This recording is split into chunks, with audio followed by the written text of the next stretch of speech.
trustees based in London. There you go, you're all being recorded now. We also have Cliff, who is the president of Hope USA, who is joining us from Kansas today. And we hope to have Tubebu as well, who is the director of Hope Ethiopia, based in Addis Ababa. We were just saying earlier that the internet connection in Addis can sometimes be a bit unreliable. So it may be that he joined us a little bit later. But we will really look forward to hearing from him as well.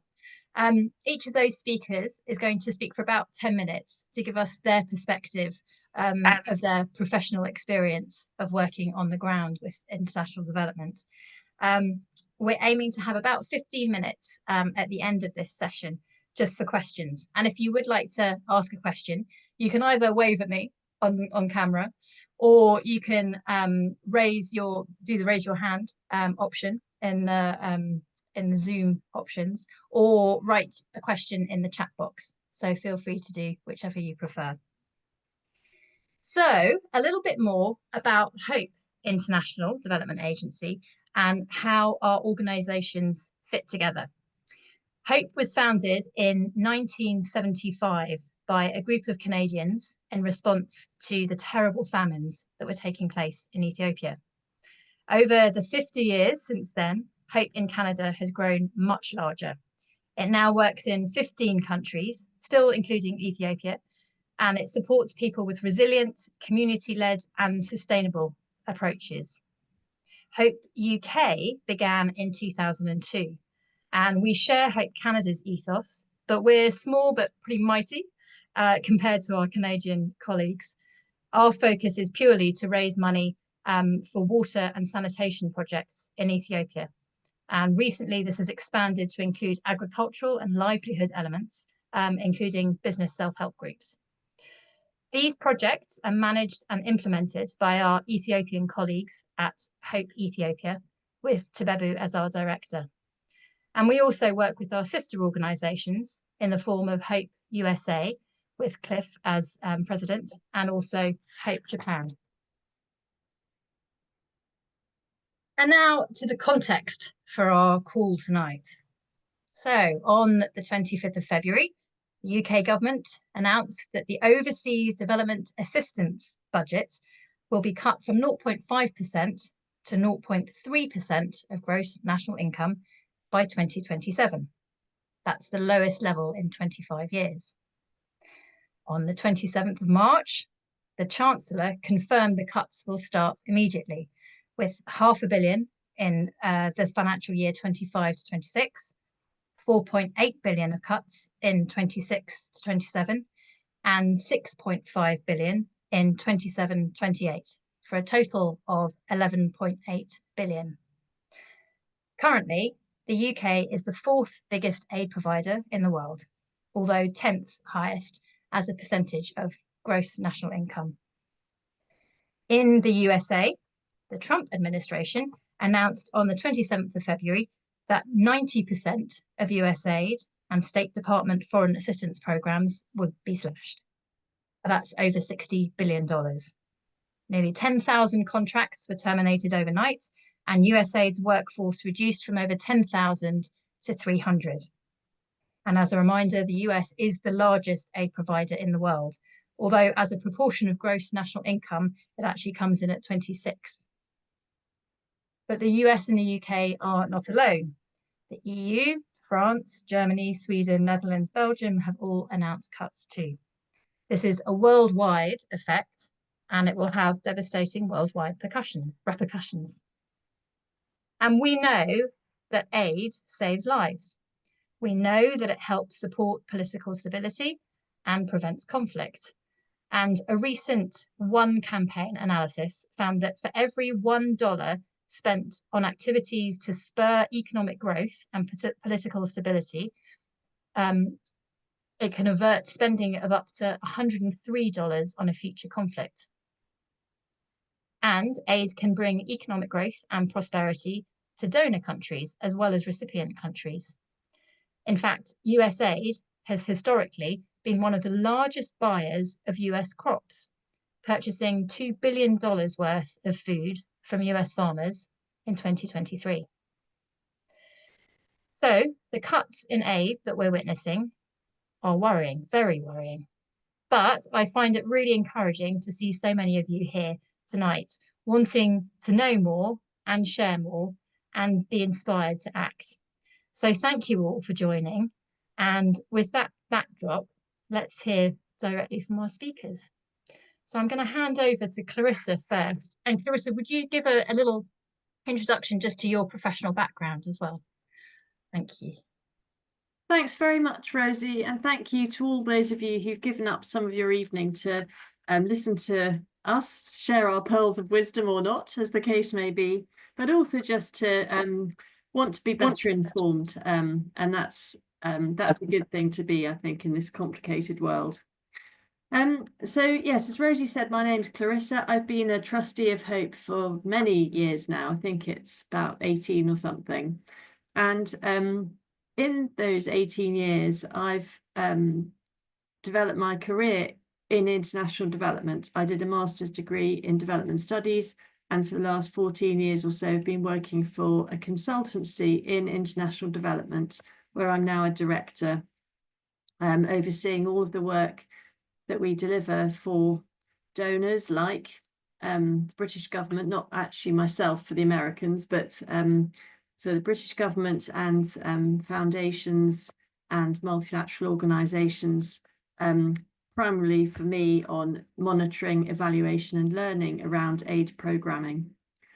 So I'm in the industry, so to speak, and I thought I'd start tonight's panel by giving a very sort of high-level view. First, what's actually been cut? What is this international aid architecture that exists? You know, what does it actually mean when we talk about USAID or British ODA, Overseas Development Assistance? What is it? We've heard a few facts and figures from Rosie, but how does it actually work? And then a little bit on what the high-level implications are. So nothing earth-shattering, and I might be telling you things you already know, but it's a context setting for what we'll then be hearing from Cliff and Tibebe, which is the really interesting stuff about the implications for Ethiopia and people working on the ground. So as Rosie said, USAID accounted for many billions of dollars of aid spending. I think it was $64 billion in 2023, just recently. A small percentage of gross national income, but far and away the largest aid donor. And some 172 countries have been promised aid by the USA. So really there can't have been very many that weren't. That's a large number. So this had vast global reach and obviously involved huge amounts of money. There were many very, very long-standing partnerships. I think historically Egypt has been a really consistently high recipient of USAID. And that reveals the geopolitical angle here, because Egypt is not the most impoverished place in the world, just picking that as an example, but it's obviously strategically very important to the USA. USAID itself was established in 1961, and I think it has its antecedents, of course, in Marshall Aid and the reconstruction of Europe after the Second World War. In 2023, the majority of the money went on economic purposes, so development and growth, but 12% went on military assistance to government armed forces for international security, peacekeeping, self-defense, and so on. Not surprisingly, the largest recipient of USAID in 2023 was Ukraine. And of course, Ukraine would have been way down the list previous to the Russian invasion. And that would be both military and humanitarian aid. The next largest bulk of countries is in the Middle East and Africa, and the highest single recipient after Ukraine in 2023 was Ethiopia, which received $1.6 billion of aid in that year. And similarly high, or slightly lower, but the next ones down were Jordan, hosting a large number of Syrian refugees, of course, Afghanistan and Somalia, so another country in the Horn of Africa.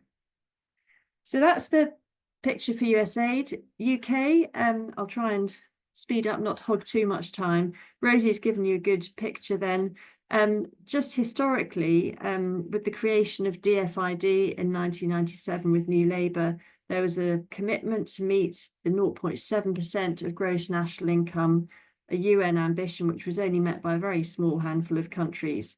That was committed to, met under David Cameron between 2013 and 2020, and actually enshrined in law in 2015, but since reduced.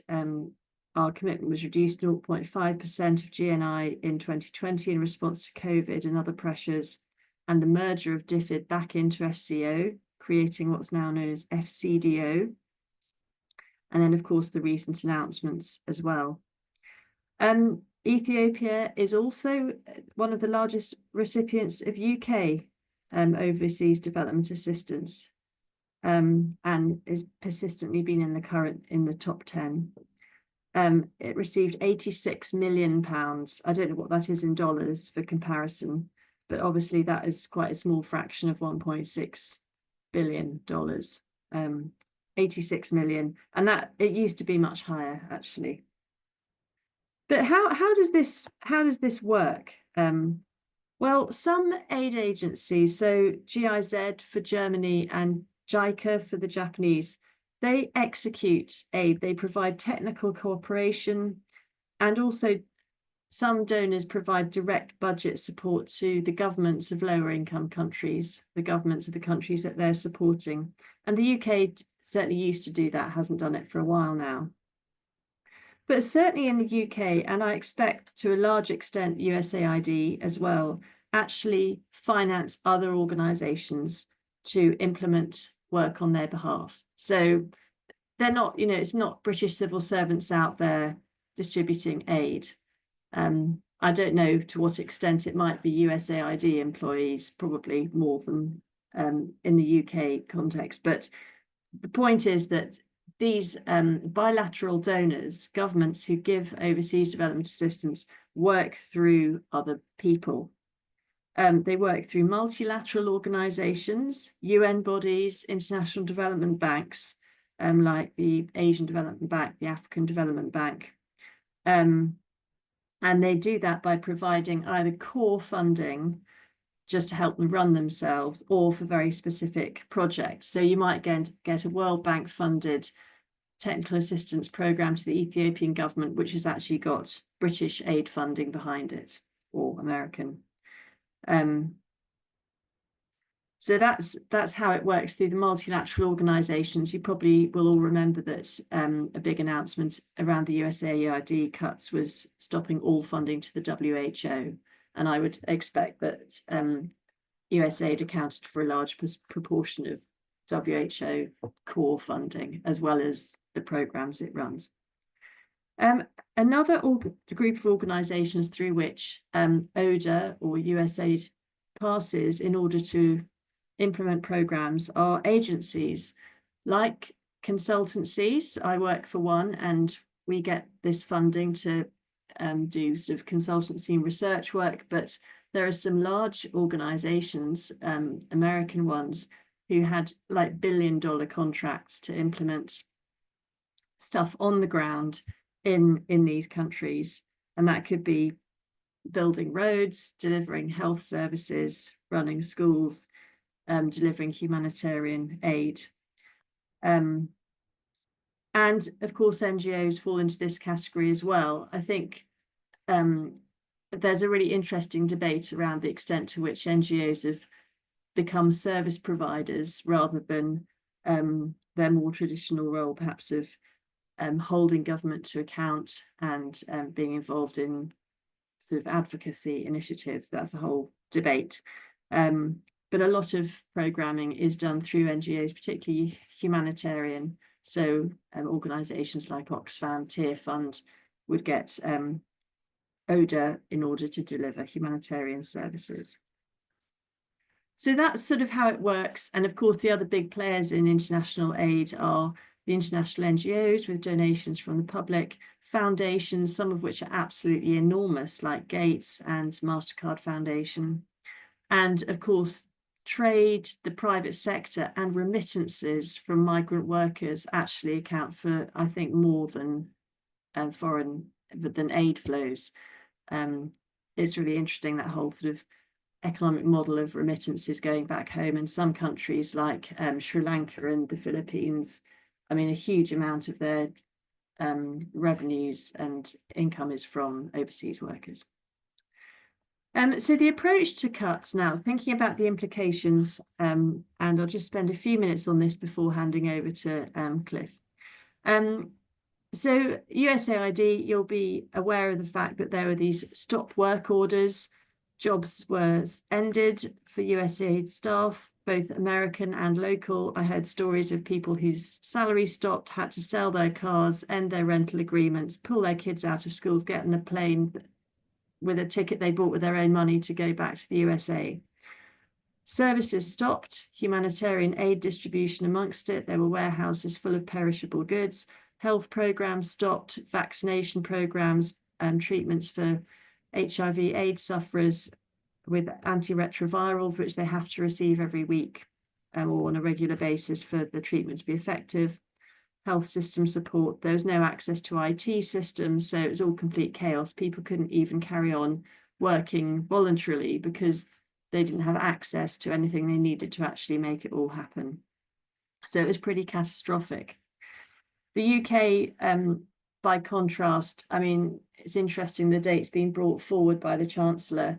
It'll be a more measured approach. I know they're all scratching their heads at the moment about what to cut, what's happening. There've been no announcements or decisions yet. Lots of working out what to do going on, but it'll be in the form of reduced programme scope, finishing things early, and then of course not starting things as well.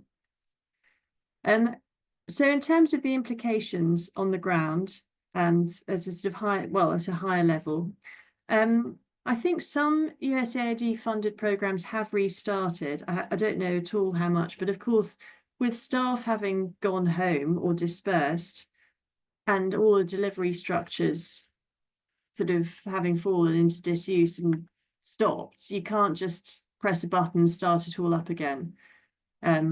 And I don't know, I expect any restarts have been pretty minimal anyway. So the whole sort of architecture for delivering services will be sort of gone. Obviously, there's a very immediate impact on the recipients of these services. It's got health implications, livelihood implications, implications for climate resilience, for farmers, for urban dwellers, for example, and the extent to which climate change can be mitigated as well. There's likely, well, there will be increased poverty, climate change, and conflict. And that too obviously has implications for life, health, livelihood, security, and migration. There's most definitely going to be a loss of soft power and influence with the governments of the countries where aid was distributed. And also, intelligence, just relationships, influence, and a question about who will step into the space that's been left.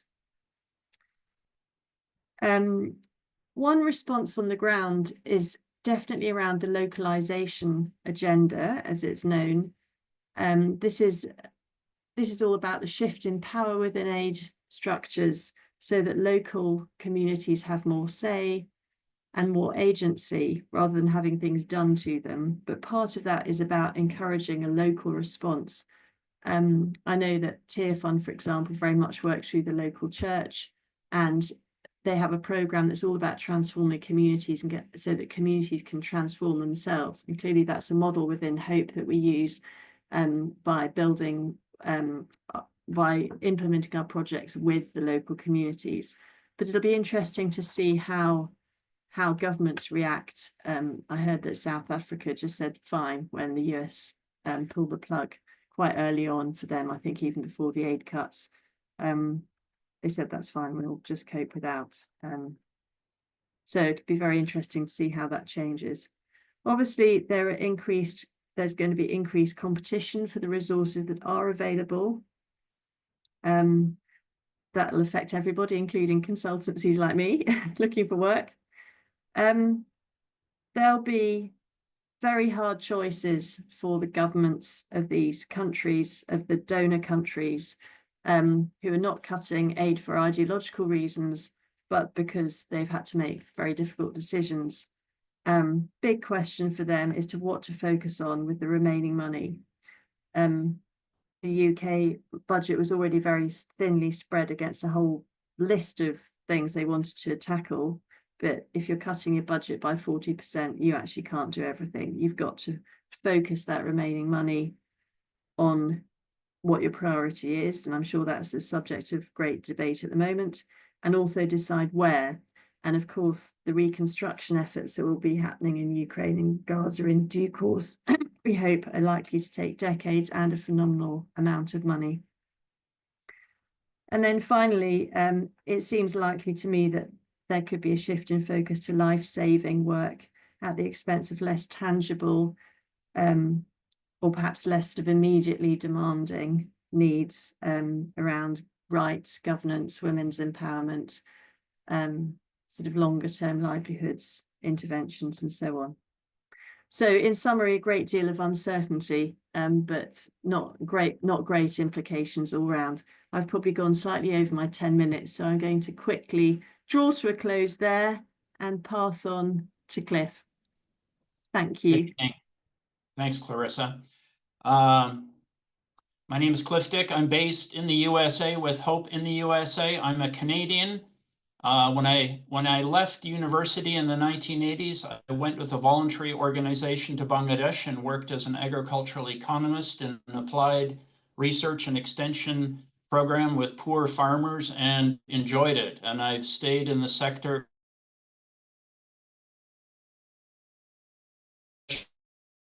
for 5 years, in Nepal for 2, and I lived in Calcutta for a year, and that was long enough ago. I got to go to early morning prayers with Mother Teresa.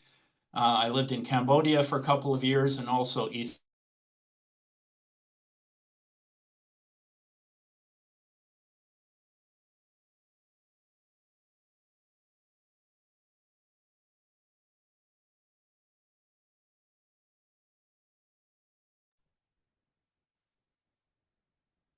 Oh, Cliff, it sounds like we may have some internet problems from the States as well.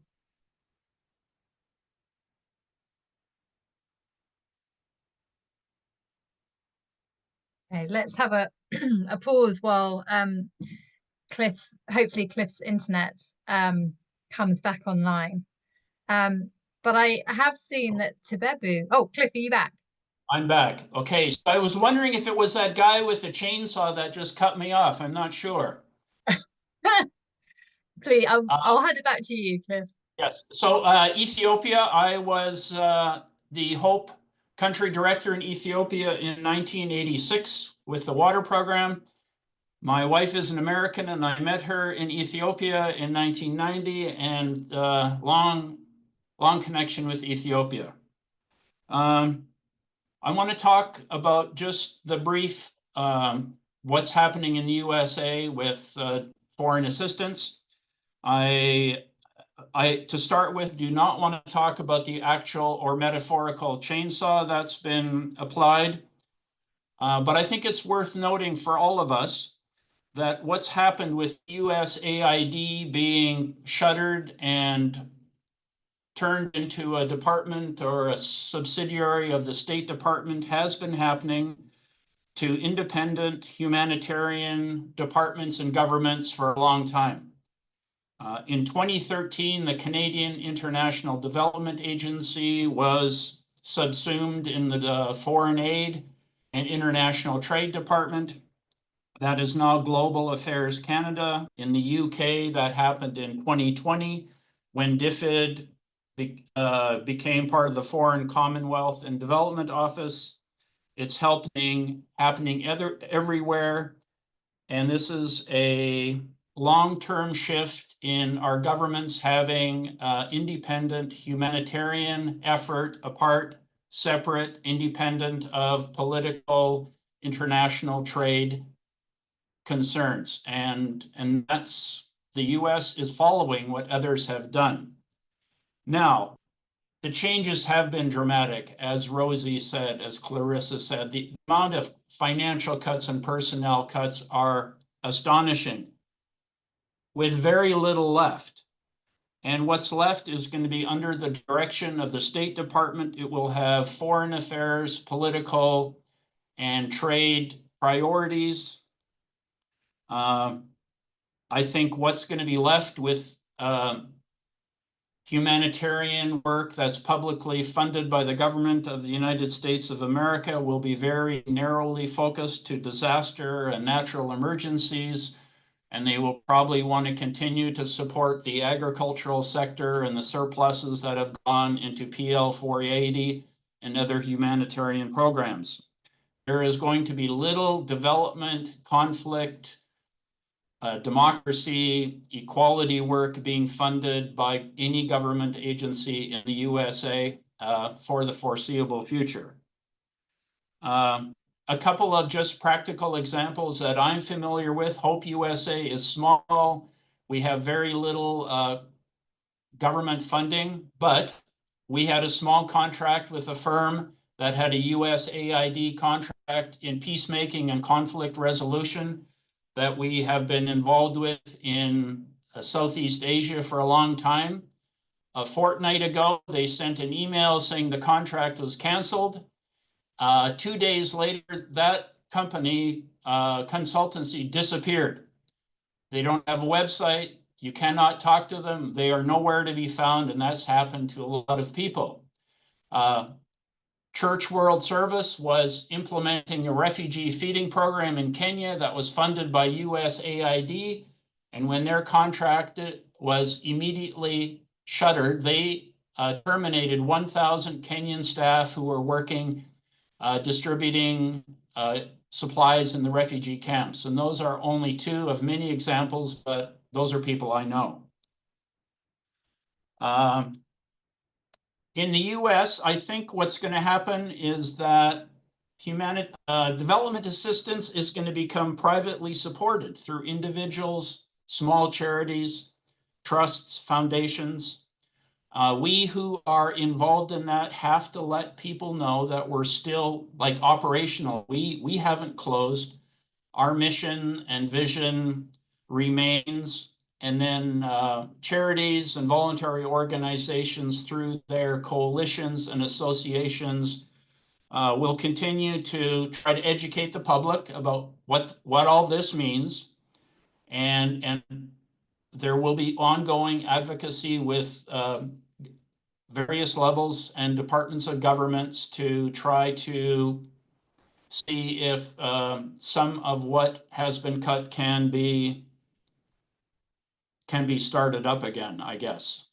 I think it's the turmoil in this country around this is huge, and most people are unaware of it, other than the tens, if not hundreds of thousands of people who've had their jobs terminated. I think it's also important to note that there are implications of this for all of us. As has been said, US funding in the international space is significant. So World Food Program, 42% was US funded. UNHCR, 57%. The US has funded about 40% of all UN programming. So the context within which Tibabu is working in Ethiopia is just significantly impacted by all of this, whether directly by the cuts from our governments or indirectly. And looking forward to Tibabu's perspective on that. Thank you. Thank you so much, Cliff.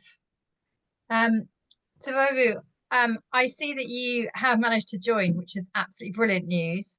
It may be that your internet connection isn't stable enough to do video.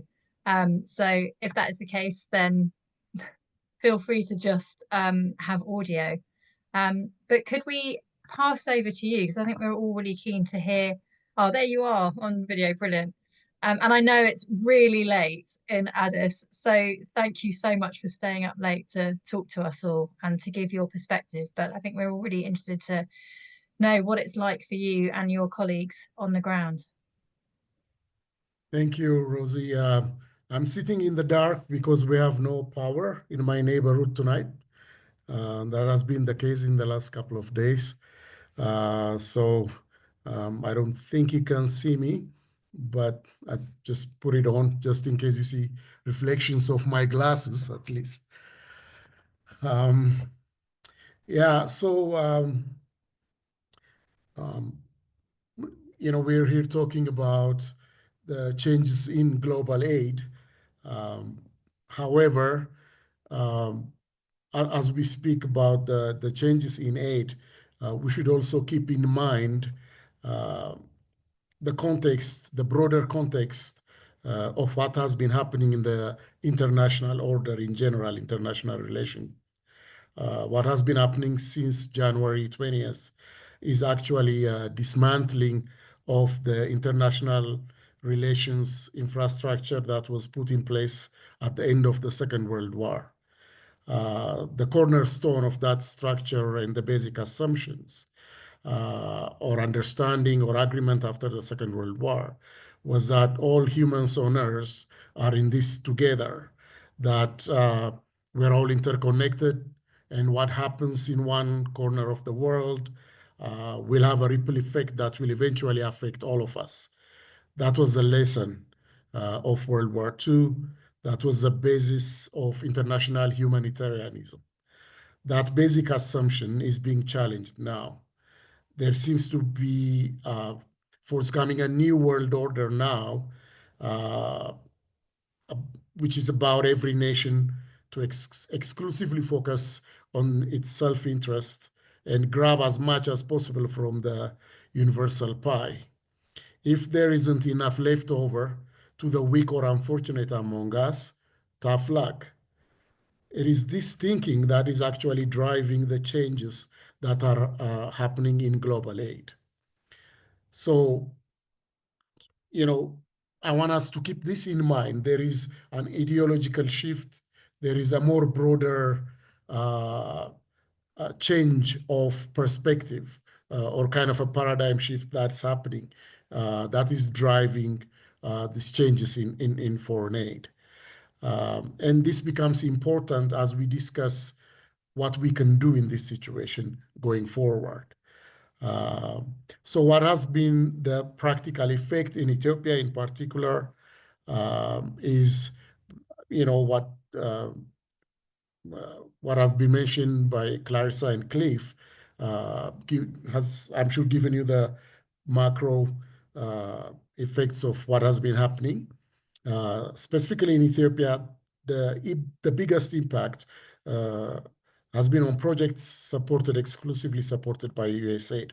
Of course, the US is not the only government that is reducing aid, but for two reasons, the impact of USAID has been significant. One is, even though the UK and other European countries and the European Union are also reducing funding, the way the US has done it has been very, the way it was done was kind of cruel and devastating because it was an immediate freeze on aid. And, it was sudden. There was no preparation. There was no time to devise alternate ways or prepare contingency planning. That coupled with the fact that the US, of course, supports the US is the biggest foreign aid providing country. So the impact is significant. I think there were expectations and, kind of talk about and planning on the part of NGOs and governments in the South of expecting maybe a change coming gradually. But most of the expectation was the likelihood that there will not be additional funding for new projects and maybe even some budget cuts from projects approved but not started yet. A complete and immediate freeze on projects already started was not on anybody's radar. The way it unfolded was that colleagues who had gone into the weekend with good, satisfying jobs on Friday were unemployed on Monday morning. No severance payments, no unemployment benefits, and one of the first officially announced layoffs in Ethiopia was from the Ministry of Health, and they had to lay off 5,000 health workers. And these are doctors, nurses, lab technicians, pharmacists, and other health workers who were serving a lot of people. Many NGOs were also forced to lay off employees, especially project staff. And this has meant abandoning communities mid-project. There was no time to wind down projects, so it was just a sudden stop. And this has been extremely difficult to communicate to the communities that we help, that NGOs are working in. So as I said, the US is the largest donor in the world. They spent $57.3 billion bilaterally on projects in low and middle income countries in 2023. Ethiopia was the largest recipient of US aid in sub-Saharan Africa at around $1.25 billion a year. And 30%, close to 30% of all official government aid to Ethiopia was US aid.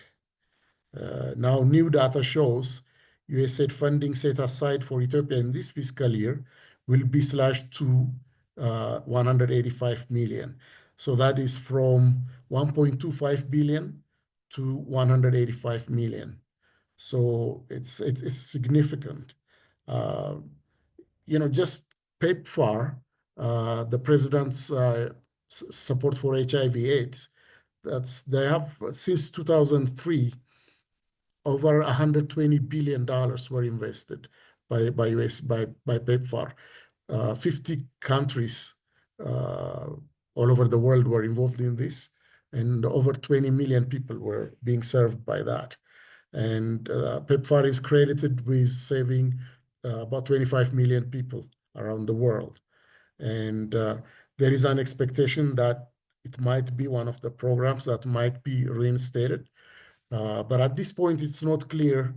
And there is a lot of confusion as to what would be reinstated and what will not. And a lot of these numbers are very fluid because, as I said, it's done in a very chaotic way. And maybe there is a method to the madness on their end, but on this end, from what we see for NGOs and for people on the ground, it is chaotic, very confusing. And what are the prospects? Again, hoping again a stop, maybe some programs may be reinstated. However, not just the cuts, but the way it was done and the rhetoric surrounding the actions have definitely resulted in a loss of trust and re-examining of fundamental assumptions. The global humanitarian space will be changed forever. I don't think we'll ever go back to what it was.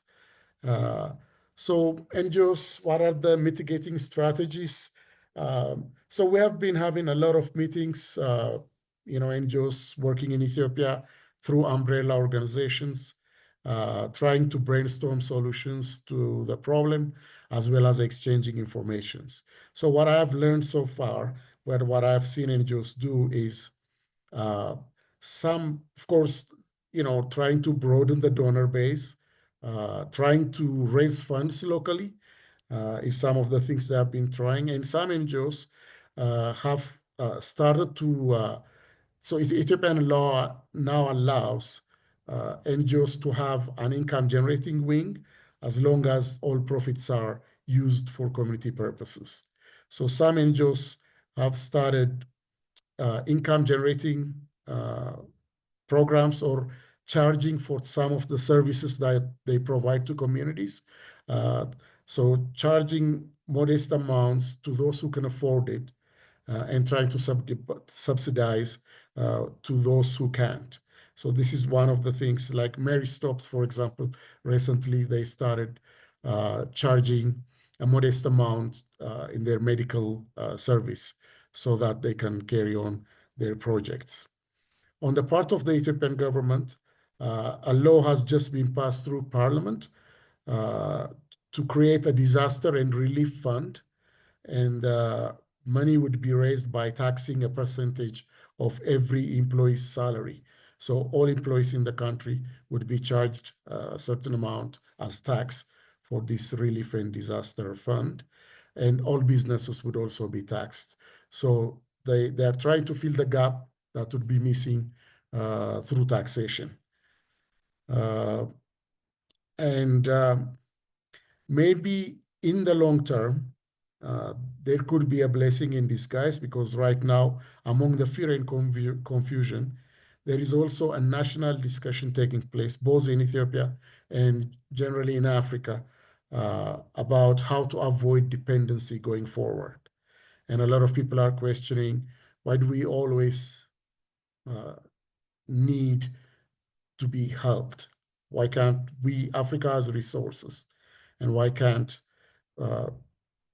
we be able to support ourselves? And there is this discussion also nationally with the government through taxation and other means. People are at least having this discussion of trying to be self-sufficient going forward. That will not be easy. It will not happen overnight, but at least the discussion has been started. Now, what is to be done? As humanitarians and people who have committed resources to help charities like HOPE already, I'm sure you have been thinking about what this all means and what you can do to help. May I respectfully suggest 2 ways that you can help. The first is realizing the increased need for non-governmental aid to find ways to mobilize more resources. And secondly, and in the long run, probably more importantly, it is to resist the thinking and ideology behind the cuts. We must resist the temptation and the pull of nationalism. International humanitarian aid is an investment in the future of all nations and indeed humanity.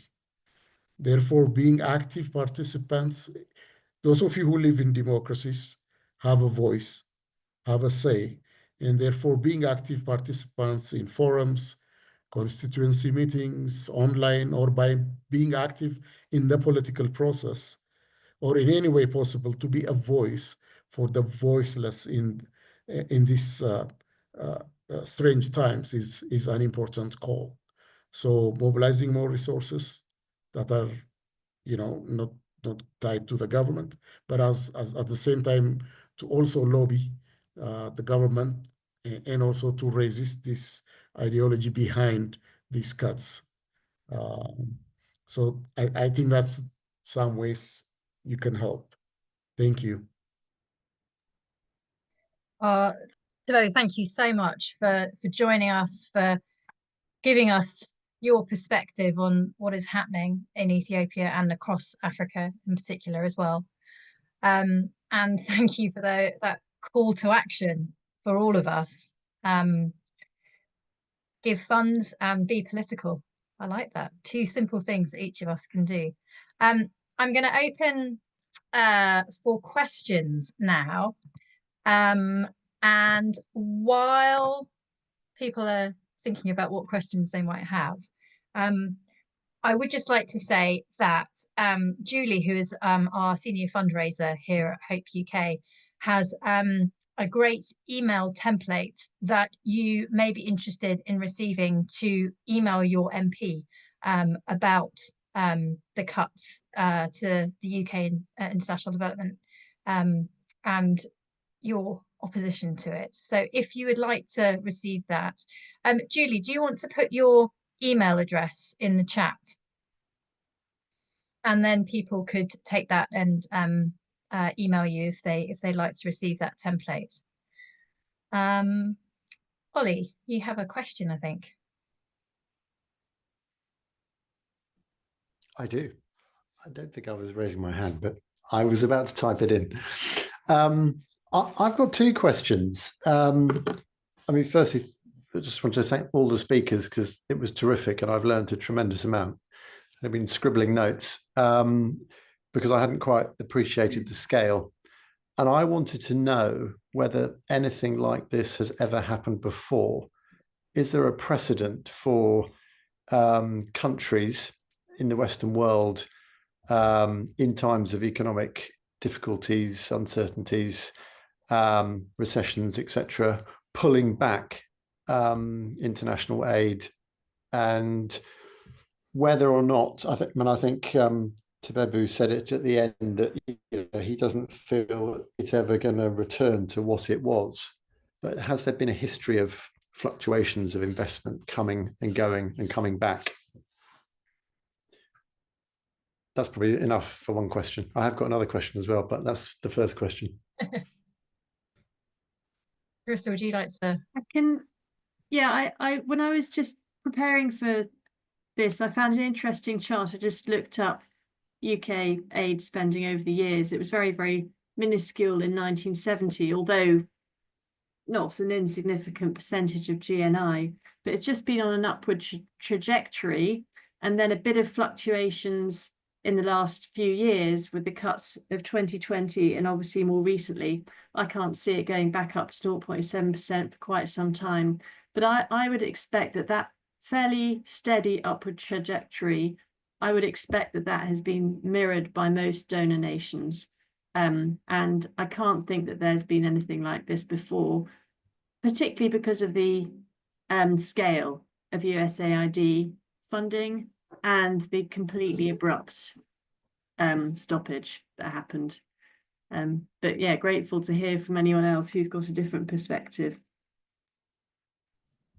I would just say that in the US of A, what's happened has been called the humanitarian sector's ice age. So I think as far as timeline goes, perhaps we haven't seen this before. And also, I mean, there have been cuts happening, and for example, with Canada a couple of years back, not only cuts to the amount, but also restructuring. But what's different this time is not just the fact that money has been cut, but the rhetoric behind it was actually more questioning the entire assumption, like humanitarianism itself. Should we be helping at all? I don't remember anything like that happening. Funding cuts at the time of economic hardships have happened before, and that fluctuates. But the basic assumption of we should help was always there. I don't think that has been challenged.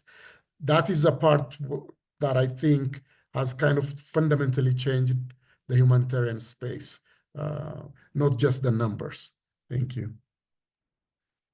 I think it's just worth adding as well is that there has been massive progress globally in tackling poverty in the last few decades. It's easy to think, oh, it's all just getting worse, but actually, and we're not going to hit the Sustainable Development Goals in 2030, or there might be some, but overall not.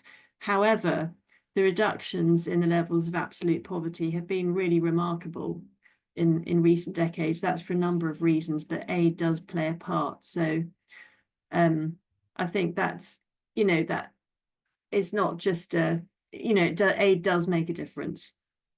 So its sudden cutting is very serious, for all the reasons Tebebo has outlined. Thank you, guys. Ollie, I know that you have another question, but I'm just going to ask Maggie's question first, if that's all right, in case you hog it.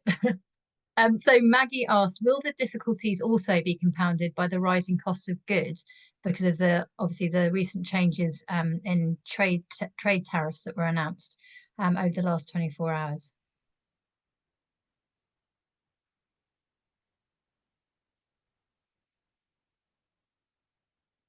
Chris, I don't know if you want to kick us off again. Yeah, I mean, I'm sure that will be a factor. And of course, Tibebu might like to speak to this in terms of price rises in Ethiopia because of inflation, shortages and so on, which just at a, and that's in the normal course of events, but have caused quite a few difficulties in just managing budgets and programming. I don't know if you want to say anything about that, Tibebu.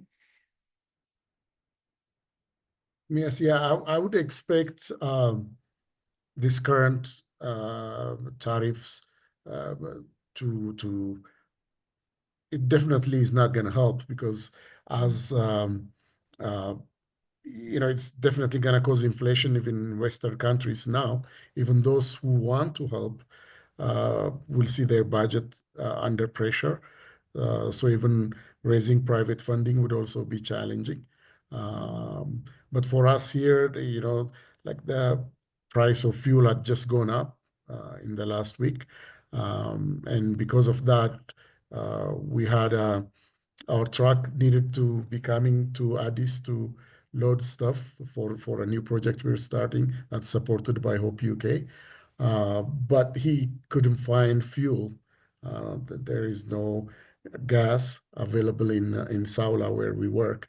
So he couldn't make the trip to Addis. So not only there is price increase, but the government is struggling to import enough because that's a large portion of the foreign currency spending is on fuel. And so getting enough fuel to keep our trucks going is becoming a challenge, in addition to the price doubling in the last few years. So yeah, this current environment is not going to help, and I expect that will make it even more challenging.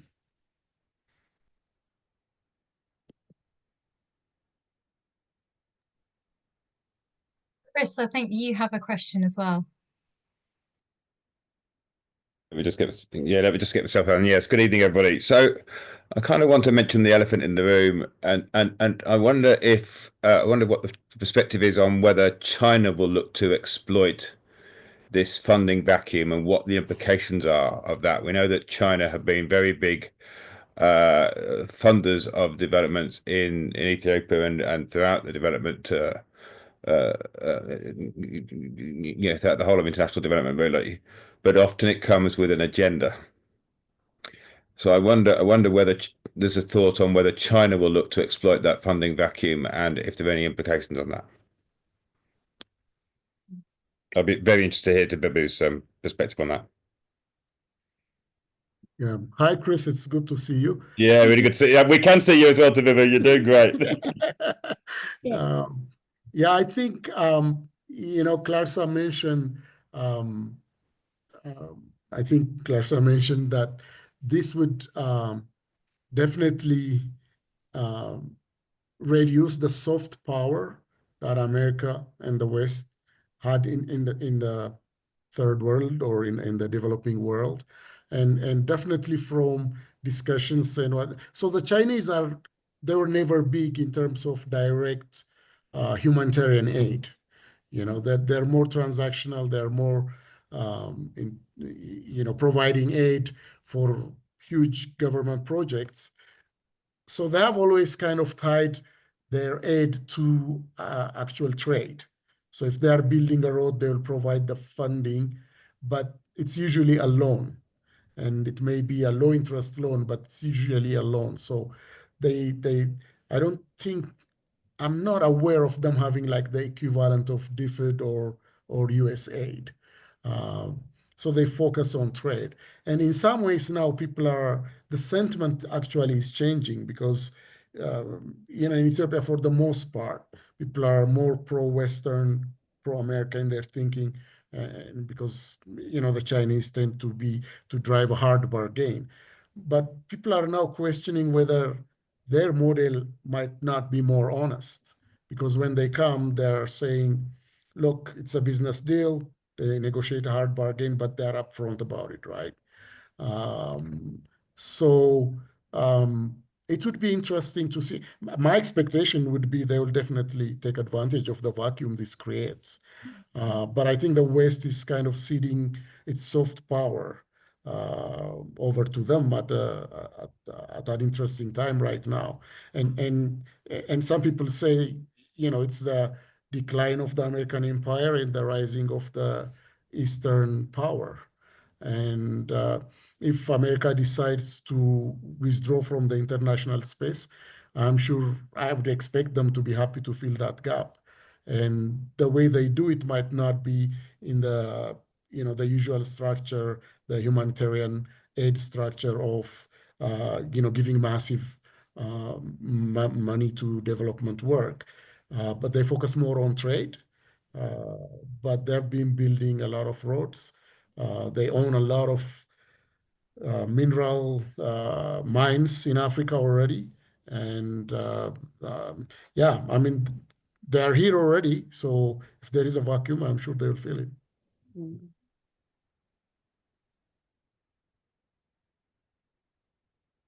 That's a really interesting perspective. Thanks so much. I remember when I was in Gambella, seeing a road go straight into South Sudan and asking what that was all about. As well, it was built by the Chinese, and they're waiting for the resources to become available in South Sudan to get them out, really. And it's a Chinese built road, so yeah. I'm interested by the perspective that you mentioned. It's that China is more transactional, and of course that's almost exactly the way America is also going. There's a very transactional element to all its dealings at the moment, as we saw today. Yeah. Yes, and that, sorry, Rosie. Sorry. Go ahead. Yeah, and that's why I find this very puzzling, because this would, I think, this would play into China's hand, you know, that like, because there is a lot of influence that comes in the international space for the West, for America, with this, and playing China's game. I don't see the advantage in that, but that's me. I mean, I could be wrong, but that seems to be the world we are going into. You know, everybody being transactional, and if there are resources that we think we need, then we'll go grab it. Kind of, we have the power and we can go grab it. And so it's almost going back to the 1800s. Like if you are in Africa, if the US is threatening Canada, well, Africa should be worried about that, right? Because the Congo has resources that everybody wants, and even Rwanda is going there to take it, you know? So if the US sees minerals that they think they need, that's important for their strategic importance, then they just go and grab it, you know, like, so we're going back to colonialism. It's kind of very interesting, you know, how far do you take that transactional thing? If you are taking Canada, if you are taking Greenland, well, are you going to go to Africa and grab these mineral-rich countries who are very weak economically and cannot defend themselves? So, yeah, where that would go is kind of puzzling and interesting in some ways, I guess. Yeah. And the UK has slipped into that as well to a degree under the last government when funding was focused towards some areas which had where there would be a direct benefit for the UK. So I think Penny Mordaunt, I think, correct me if I'm wrong, Clarissa, I think it was Penny Mordaunt was the Overseas Development Secretary at the time, and I remember being absolutely outraged when I heard that. I did write to her, but this idea that we'll fund areas which have benefit for us. Aid in the UK interest. Yeah, absolutely. That's it. Yeah, absolutely. Yeah, so there's been a huge change there as well. And I think, Chris, I mean, there is a lot to continue to be outraged about, as we've covered over the last hour. Our time is up now. And I just want to say thank you so much to Clarissa, to Cliff, and to Bebu for joining us. I think Hope is in quite a unique position that we can invite someone both from, you know, US, UK and Ethiopia as well. We've run out of time for questions, but our intention is that we would love to create a kind of mini report just summarizing some of these discussions. I know that there are a lot of other people who couldn't attend today who would like to hear about what we've spoken about today. So if you do have any questions, please type them in the chat or email Julie, and we'll go ahead and we'll ask Clarissa and Tebebo and Cliff for their perspectives, and we'll try and compile a little mini report that we can share with you. And just as a kind of takeaway, there's a lot to be worried about, there's a lot to be outraged about, but there are things that we can do. And Tebebo mentioned some of those. One is to inform ourselves through you know, discussions like this. And this is my opportunity to plug Hope's newsletter, which tells you about what we're doing, what our colleagues in Ethiopia are doing, in terms of the projects that they're working on.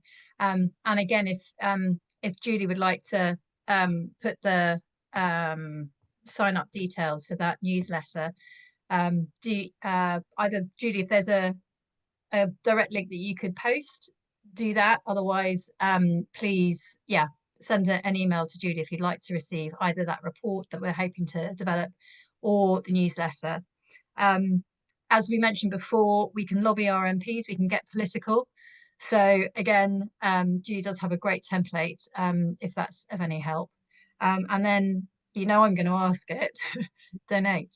And again, Julie, I don't know if you can put a donate web link in the chat as well. And I think it's, you know, it's down to all of us to step up now. If the governments are not going to fund, we need to take action ourselves as well, whether that be with Hope or with, there are many organisations out there. So I want to say thank you again so much for joining us. I feel encouraged that there are people who are willing to give up their time to really hear more and be informed about it. So together we will keep keeping on.